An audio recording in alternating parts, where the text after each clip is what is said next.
ఇటు తెలుగు, అటు తమిళ్ 2 ఇండస్ట్రీలో కూడా తనకంటూ ఒక స్థానం సంపాదించుకున్నారు హీరో విశాల్. ఆయన మన తెలుగువారైనా కూడా అటు ప్రస్తుతం అయితే తమిళ ఆర్టిస్టులకు సంబంధించి కూడా ఆయన ఒక మంచి పదవిలోనే ఉన్నారు. అయితే ఇప్పుడు ఏప్రిల్ 26న 'రత్నం' సినిమాతో మళ్ళీ రాబోతున్నారు. మరి ఈ సినిమా గురించి ఆయన అడిగి తెలుసుకుందాం. సార్, ముందుగా మీకు ఆల్ ది బెస్ట్. సినిమా మంచి హిట్ కావాలని కోరుకుంటున్నాను.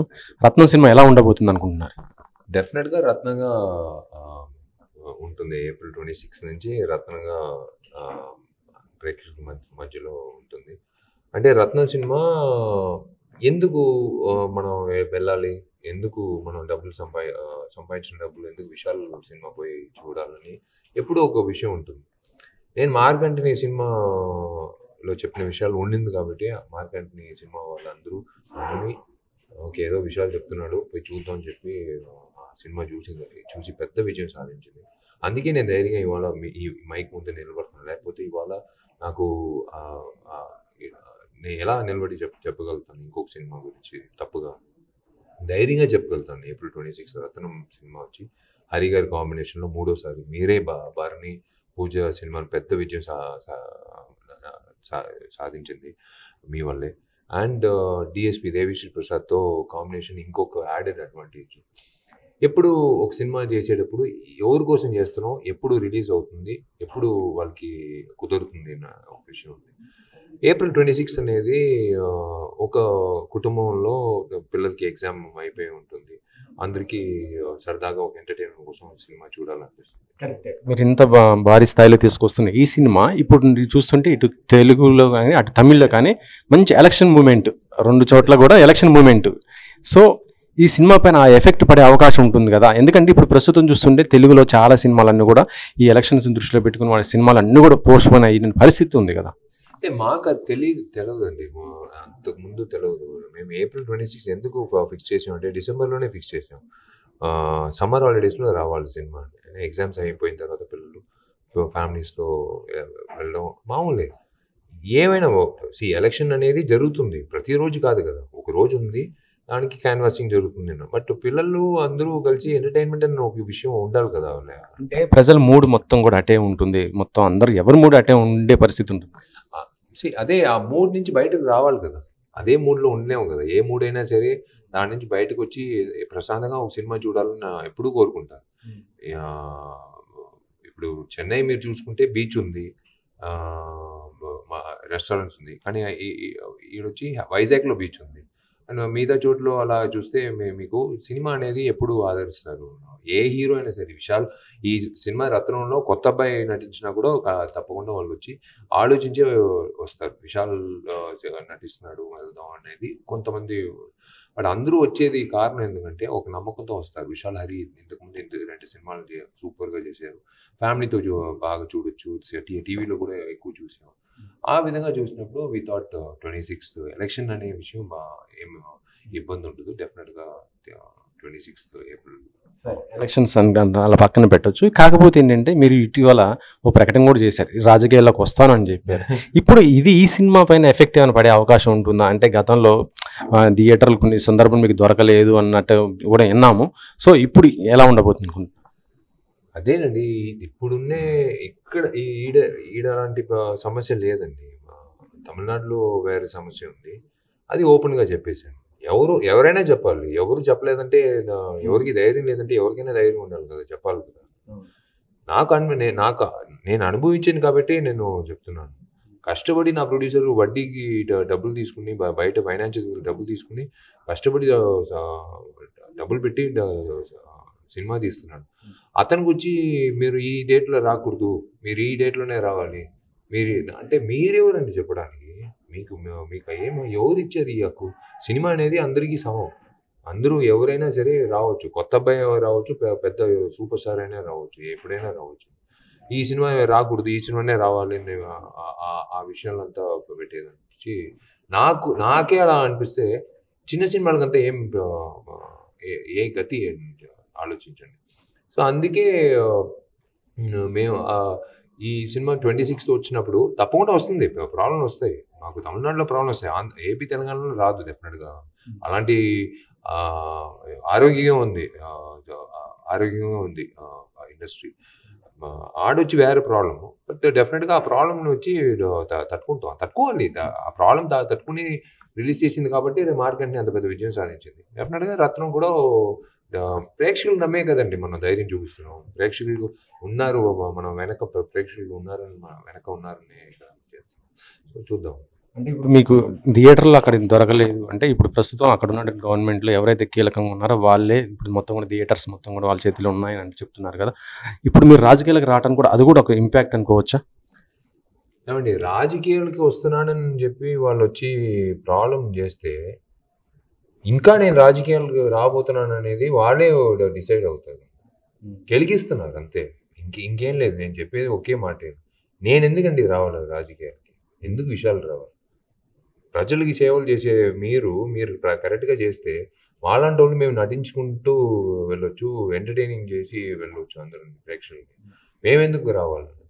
మీరు అది చూసి నేను ఎలక్షన్లో రాబోతున్నాను, మనకి వీడు కాంపిటీటర్ అనుకుంటే నాకు గర్వంగా ఉంది. ఓహో, నన్ను ఒక కాంపిటీటర్గా మీరు ఇప్పుడే డిసైడ్ అయిపోయారు, అదొక విషయం.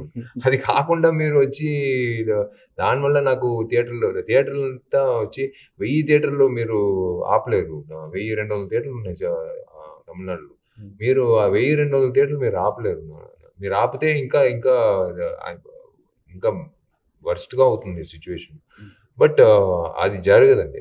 అలాంటి సిచ్యువేషన్ అంత దారుణంగా వచ్చి డెసిషన్ తీసుకుంటారనేది, చైల్డిష్గా చేస్తారనేది నాకు తెలియదు. బట్ ఈ ప్రాబ్లం అనేది వస్తుందండి. Let us face it, that's all.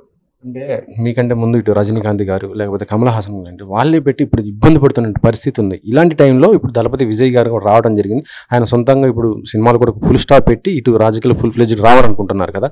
So ఇప్పుడు వాళ్ళు ఫెయిల్ అయిన పరిస్థితి ఉంది కదా. ఇప్పుడు నేను ఫెయిల్ అయ్యేది కాదండి, సినిమాలో మాత్రం కాదండి, స్కూల్లో ఎగ్జామ్ నుంచి, కాలేజ్ ఎగ్జామ్ నుంచి, లవ్లో కానీ, మ్యారేజ్లో కానీ, లైఫ్లో కానీ ఎన్నో విషయాల్లో మనం సక్సెస్ ఫెయిల్యూర్ చూస్తాం. ఇది రాజకీయాల్లో మాత్రం కాదు. రాజకీయాల్లో మనం వచ్చి అందరూ నాకు ఓటేస్తారనే నమ్మకంతో, అలాగే సినిమా కూడా మేము అలాగే తీస్తున్నాం. వాళ్ళు 250 సినిమాలు వస్తుంది ఒక సంవత్సరానికి. 250 సినిమాలు ఆడుతుందనే కదా చేస్తున్నారు. ఊరికి ఇన్కమ్ ట్యాక్స్కి లాస్ట్ చూపిస్తున్నారని చేయట్లేదు కదా నిర్మాతలు. అందరూ చేసిన తర్వాత శుక్రవారం ఈ దేవుళ్ళు ఏ సినిమా చూడాలనేది వాళ్ళు డిసైడ్ చేస్తారు. అలాగే రాజకీయం కూడా ఉంది. వీళ్ళు సక్సెస్ అయ్యారు, వీళ్ళు ఫెయిల్ అయ్యారని చూసి మనం వద్దు, అయ్యో వద్దు అనుకునేది కాదు. నీ మీద నమ్మకం ఉందా, నీ ఆలోచన ఏమి, అది ఫస్ట్ చూడు. నీ ఆలోచన, నీ నమ్మకం, నువ్వు ఎవరి కోసం పనిచేస్తున్నావు, నువ్వు ఏం ఓడిపోయే విషయం గురించి ఫస్ట్ ఆలోచిస్తే ఏది మనం అడుగు పెట్టలేము. గెలుస్తాం అనే నమ్మకంతో దిగేటప్పుడే మనం అన్నీ తట్టుకోగలుగుతాం. అదే మరి అంటే విజయ్ గారితో కలిసి మీరు చేయొచ్చు కదా పొలిటికల్గా, అట్లా సొంతంగా పార్టీ పెట్టి ఇట్లా ఇబ్బంది పడే కన్నా ఇద్దరితో లక్ష్యం ఒకటే అయినప్పుడు. అది కాదండి, ఫస్ట్ విజయ్ గారికి like my best wishes to him ఆయన చెప్పారు. నేను ఓపెన్గా చెప్పాలంటే, ఒక వ్యక్తి అడిగారు, మీలాంటి మంచి అడిగారు, ఎప్పుడు వస్తారు పాలిటిక్స్, 2026 అని చెప్పాను. ఇప్పుడు నేను 2026 రావాలా లేదా అని వాళ్ళు డిసైడ్ చేయాలి. ఉన్న రాజకీయ నాయకులు వాళ్ళు కరెక్ట్గా పని చేసేస్తే 2026లో నేను ఎందుకు రావాలి? ప్రజలే అనుకుంటారు, అన్నీ బాగా జరుగుతుంది, ఇప్పుడు ఎందుకు విషయాలు వస్తున్నాడు, అవసరం లేదు కదా మనకి ఆలోచిస్తారు. So it's joining with someone and all that should not be in your mind. Don't join. ఈ 2 చేతులు కలిపి ప్రజలకు సేవ చేసేది ఫస్ట్ ఆలోచించారు. ఆ చేతిలో ఈ చేతిలో ఇదంతా కలిపి చేసేది బిజినెస్. అది బిజినెస్ వచ్చి సినిమాలో చేయొచ్చు. ఈ డిస్ట్రిబ్యూటరు, ఈ థియేటర్ ఓనరు, ఈ ఫైనాన్షియర్, వీళ్ళందరూ కలిసి చేసేది వ్యాపారం కోసం. ఇది వ్యాపారం కాదు, ఇది ప్రజలకు సేవలు చేసేది. ప్రజలు సేవ చేసేటప్పుడు ఈ గుండె ధైర్యంగా ఉండాలి, మా మైండ్ కరెక్ట్గా ఉండాలి, 2 చేతులలో మొత్తం హార్డ్ వర్కింగ్ చేసే ప్రయత్నంలో దిగాలి అంతే. విషయాలు ఒక తెలుగువారి అందరి హృదయాల్లో ఉన్నటువంటి వ్యక్తి, అలాంటి వ్యక్తి తమిళనాడుకి పరిమితం అయ్యారు. అక్కడే పాలిటిక్స్ కూడా అక్కడే చేస్తా అంటున్నారు. మరి తెలుగువారికి కూడా సమస్యలు ఉన్నాయి కదా. అది సమస్యలు తీర్చడానికి చాలా మంది ఉన్నారండి. డెఫినెట్గా మంచిదే జరుగుతుందనే నమ్మకం. యా ఎలక్షన్ తెలుగులో కూడా వస్తుంది 100% May 13th వస్తుంది. మంచి రాజకీయ నాయకుడే డెఫినెట్గా సీఎం అవుతారు. అంటే ఏపీలో మళ్ళీ ఇప్పుడు మీరు వైసీపీగా సపోర్ట్ చేశారు, ఇటీవల జరిగినటువంటి ఒక పరిణామం చూసాము జగన్ గారి పైన అటాక్, దాన్ని ఏ విధంగా చూస్తారు? వైసీపీ సపోర్ట్ చేస్తున్నానని నేను ఎప్పుడు చెప్పలేదండి. నాకు జగన్ గారు అంటే ఇష్టం. జగన్ గారిని నేను ఒక వ్యక్తిగా బయట నుంచి నేను ఫాలో చేసే ఒక మనిషిని, వెంటబడే మనిషి కాదు. నేను ఫాలో చేస్తున్నాను ఆయన చేసే విషయాలు. ఆయన నాన్నకు చనిపోయిన రోజు నుంచి ఇప్పటి వరకు ఆయన ఏమేమి చేస్తున్నారు, ఎలా బయటకు వచ్చారు, ఎలా ప్రజల మధ్యలో మంచి పేరు, మా ప్రజలు వచ్చి ఏమార్చలేమండి. ప్రజలు అంతమంది ఒక అతని సీఎం సీట్లో కూర్చోబెట్టారంటే మామూలు విషయం కాదు. సో ఈసారి May 13 మళ్ళీ నేను చెప్తున్నాను కదా, నేను ఎవరి మీద కోపంతోనో ఎవరి మీద నాకు నమ్మకం లేకుండా అలా కాదు. మీరు అడిగేది నేను చెప్తున్నాను, ఎవరు సీఎం మీరు అడుగుతున్నా నేను చెప్తున్నాను, తప్పకుండా జగన్ గారే నెక్స్ట్ సీఎం అవుతారు. ఆయన పైన అటాక్ జరిగింది మొన్న చిన్న, దానిపైన మీ స్పందన? సార్, అటాక్ అనేది జగన్ గారికి కొత్తది కాదు. అంతకుముందు ఎయిర్పోర్ట్లో కూడా జరిగింది. Almost just miss. ఆ కత్తి వచ్చి ఈడ కూర్చుంటే ఇవాళ వేరే విషయం. ఇదంతా వచ్చి ఒక రాజకీయ నాయకుడిగా ఆయన ఎన్నో చూశారు. ఆయన నాన్నగారి ఆయన చనిపోయారు కదా, అది ఆయన ఫ్యామిలీలోనే ఎన్నో విషయాలు చూశారు. ఆయన అన్నిటికీ తయారైన ఒక వ్యక్తి నేను చూస్తాను. అది రాయలసీమ నుంచి వచ్చిన మనిషి అంటే నాకు తెలుసు ఎంత ధైర్యం దిల్లు ఉన్న మనిషి అనేది తెలుసు. ఇందులో రాజకీయ కోణం ఉందనుకోవచ్చా? అయ్యో అలా కాదండి, మీరు అడిగారు నేను చెప్తున్నాను. నేను అనేది ఆయన పైన అటాక్ జరిగింది. అటాక్ అనేది చాలా కారణాలు ఉంటాయి. మనం అది సిబిఐ ఉంది, దానికి డబ్బులు ఇస్తున్నారు, వాళ్ళ ఆఫీసర్లు చూసుకుంటారు ఆ పని. అది నేను డిటెక్టివ్ టు డైరెక్షన్ చేయబోతాను నెక్స్ట్. ఆ పనిలో నేను ఉంటాను. జగన్ గారి మీద ఉన్న అటాక్ వచ్చి డెఫినెట్గా సిబిఐ ఎంక్వైరీ చేసి కరెక్ట్గా తొందరగా అది ఎవరని చెప్తే 12 సంవత్సరాల తర్వాత 20 సంవత్సరాల తర్వాత చెప్పమాకండి. ఇప్పుడు కొంచెం తొందరగా చెప్తే బాగుంటుంది. మీరు ఇటు జగన్ గారిని అభిమానిస్తున్నారు, మరొక వైపు పవన్ గారిని కూడా అభిమానిస్తున్నారు, కానీ వీళ్ళిద్దరు పాలిటిక్స్లో ఇద్దరు కూడా ఉప్పు నిప్పులాగా ఉండే పరిస్థితి ఉంది కదా. ఇట్ ఈస్ సింపుల్ థింగ్ అండి. Like you like everyone. అన్ని అమ్మాయిలు అందంగా ఉంటారు, కానీ ఒక అమ్మాయినే లవ్ చేస్తారు కదా.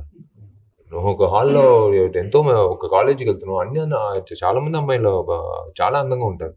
అందరూ అమ్మాయిలు మనం లవ్ చేయలేము కదా. ఒక అమ్మాయినే లవ్ చేసి ప్రయత్నం చేస్తాం. అందుకే నేను జగన్ లవ్ చేస్తాను. Thank you. So last question sir, last question ఈ రత్నం గురించే.